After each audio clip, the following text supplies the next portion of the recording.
오늘은 시편 78편 9절부터 31절까지 말씀을 함께 나눠보겠습니다.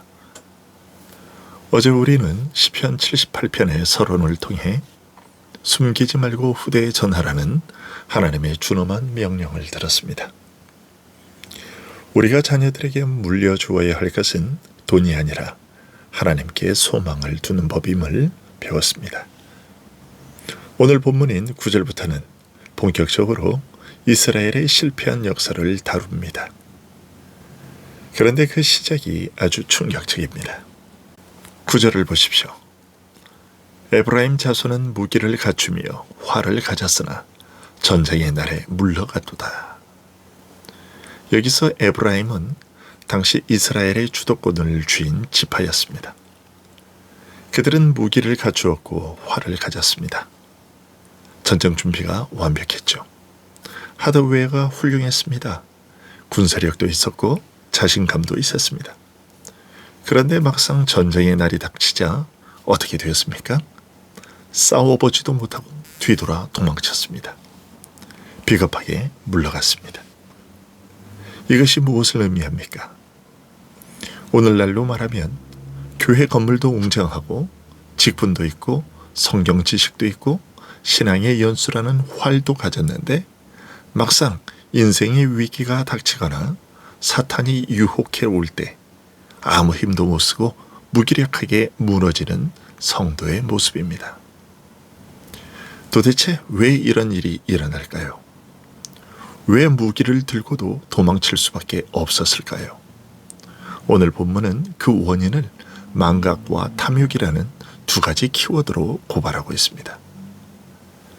에브라임이 물러간 이유는 무엇입니까? 10절과 11절이 그 이유를 말합니다. 그들이 하나님의 언약을 지키지 아니하고 그의 율법 준행을 거절하며 여호와께서 행하신 것과 그들에게 보이신 그의 기이한 일을 잊었도다. 첫째로 하나님의 언약을 지키지 않았으며, 둘째로 하나님의 율법 준행을 거절했으며, 셋째로 여호와께서 행하신 것과 기이한 일을 잊었습니다. 다시 말하면 외적인 준비는 되어 있었지만 내적인 신뢰와 순종이 무너져 있었던 것입니다. 활은 들고 있었지만 말씀은 버렸습니다. 무장은 했지만 언약은 잊었습니다. 하나님의 능력을 경험했지만 그 은혜는 기억하지 않았습니다. 그래서 전쟁 날에는 도망칠 수밖에 없었던 것이죠. 그들의 패배 원인은 영적 건망증이었습니다. 여러분, 하나님이 과거에 나를 어떻게 도우셨는지 그 기이한 구원의 역사를 잊어버리는 순간 내 손에 들린 활은 아무 소용없는 막대기가 되어버립니다. 기억하지 않는 신앙인은 결정적인 순간에 하나님을 의지하는 대신 눈앞의 현실을 계산하게 됩니다. 적은 강하고 나는 약하다.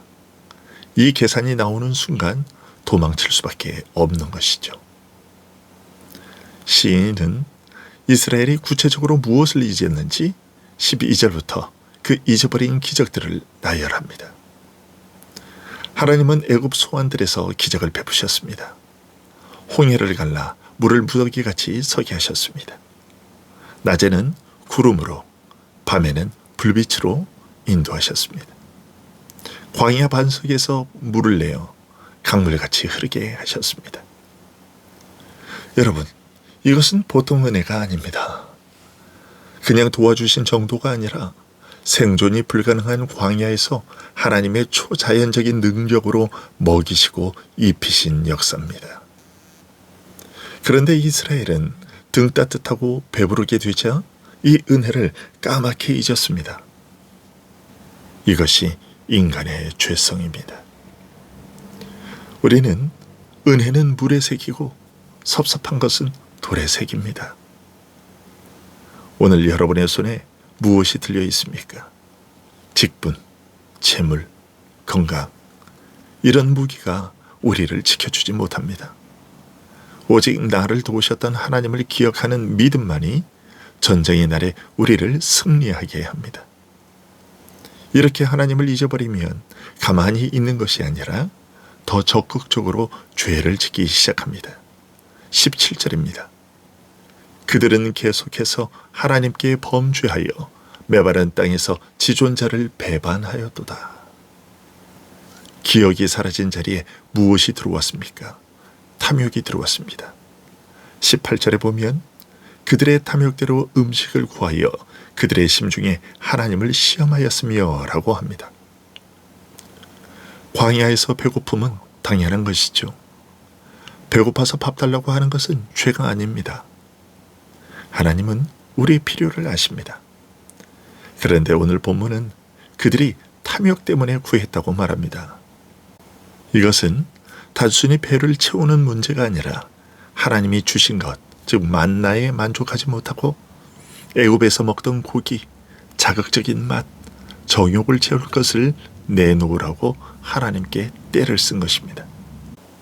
그리고 그들은 아주 무서운 말을 내뱉습니다. 19절을 보십시오. 그뿐 아니라 하나님을 대적하여 말하기를 하나님이 광야에서 식탁을 베풀 수 있으리야. 여러분, 이 말이 어떻게 들리십니까? 하나님이 홍해는 가르셨고 물은 주셨어. 그건 인정해. 그런데 이 황량한 광야에서 우리에게 고기를 주고 진수성찬을 차려주는 건 하나님이라도 못하실걸? 이것은 질문이 아닙니다. 조롱입니다. 하나님의 능력을 제한하는 불신앙입니다. 그들은 하나님을 내 욕망을 채워주는 자판기 정도로 취급했습니다.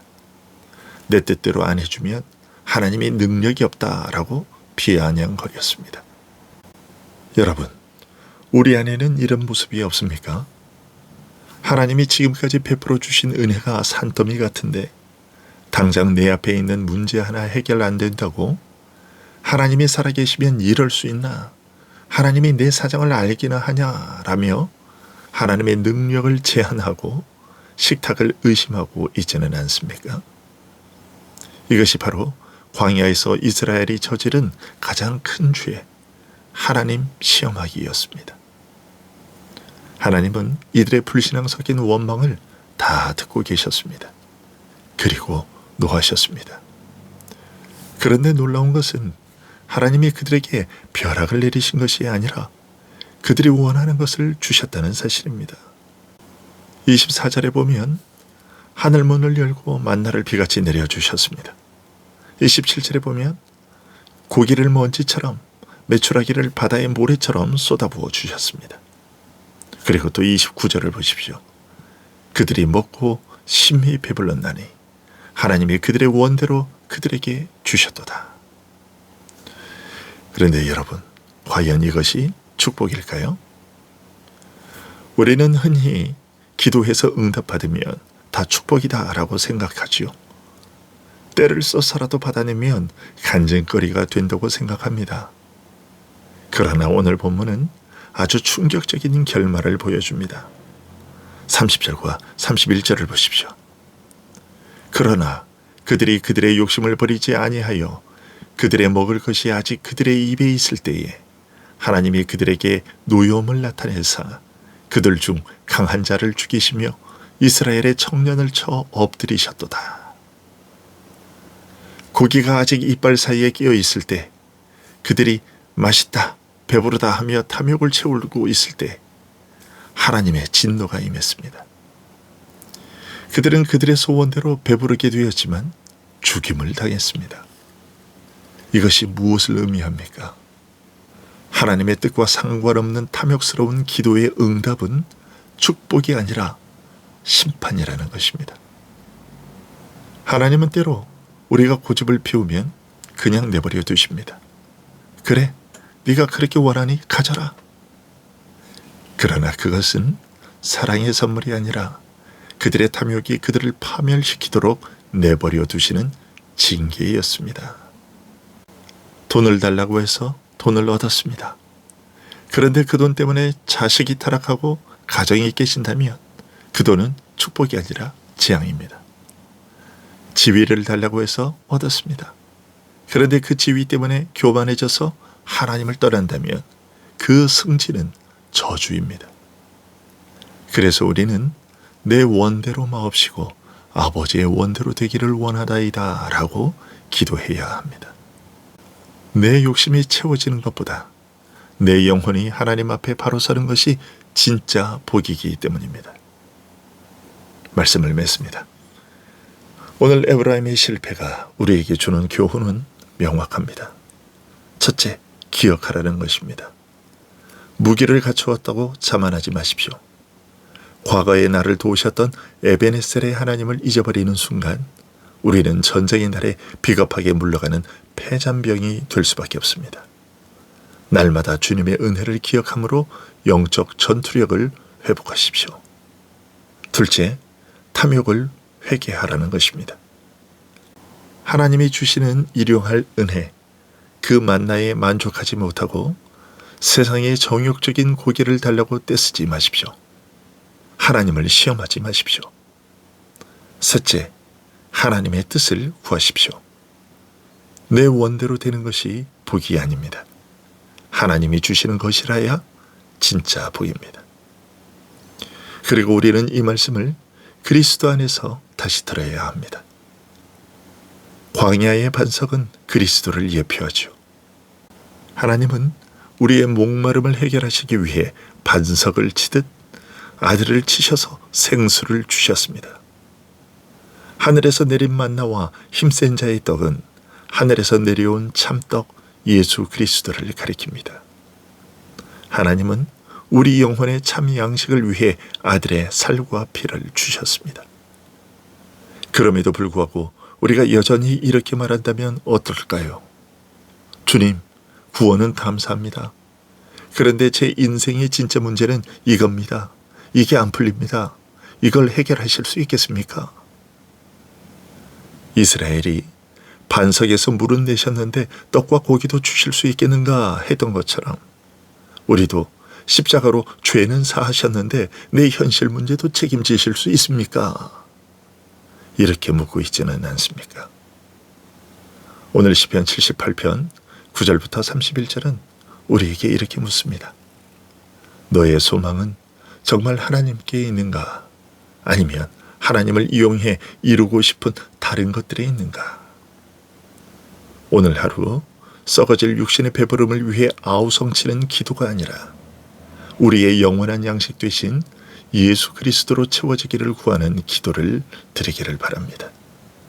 그리하여 탐욕 때문에 무너지는 인생이 아니라 말씀으로 승리하는 거룩한 주님의 백성 되시기를 주님의 이름으로 축원합니다. 기도하겠습니다.